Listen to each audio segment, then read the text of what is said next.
செய்யாத கை வறுமையை வருவிக்கும். விடாமுயற்சியுடையோரின் கையோ செல்வத்தை உண்டாக்கும்.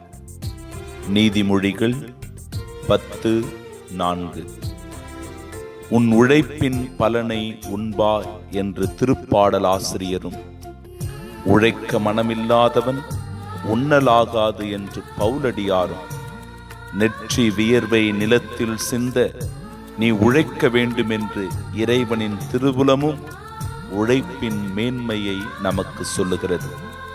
உழைப்பதற்காகவே ஒவ்வொரு நாளும் நமக்கு கொடுக்கப்பட்டிருக்கிறது.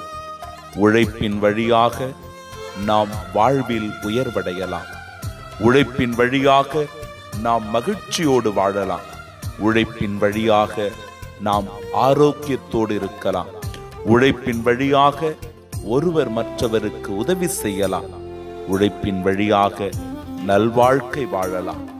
இப்படி உழைப்பே ஒரு மனிதனுக்கு வாழ்வின் அர்த்தத்தை கொடுக்கிறது என்பதை இந்த நாளில் நாம் உணர வேண்டும். ஆனால் இந்த உழைப்பின் மேன்மையை உணராத பலர் சோம்பேறிகளாகவும் ஊதாரித்தனமாகவும் படித்த படிப்புக்கு வேலை இல்லை என்று வெட்டித்தனமாகவும் சுற்றித் திரிகின்ற போக்கு ஒருபோதும் நமக்கு வளர்ச்சியை தராது. மாறாக அது வறுமையையே கொடுக்கும். தொடர்ந்து முயற்சி செய்ய வேண்டும். விடாமுயற்சி செய்ய வேண்டும். இறுதி வரை போராட வேண்டும். திருவள்ளுவர் சொல்லிற்கிணங்க முயற்சி தன் மெய்வருத்த கூலி தரும் என்பதற்கு ஏற்ப நம் முயற்சிக்கேற்ற பலனை இறைவன் நிச்சயம் தருவார். இறைவா, நற்கருணை ஆண்டவரே, என் பணியை ஆசிர்வதியும், என் உழைப்பை ஆசிர்வதியும். இந்த நாளின் என் ஒவ்வொரு முயற்சிகளை ஆசிர்வதியும்.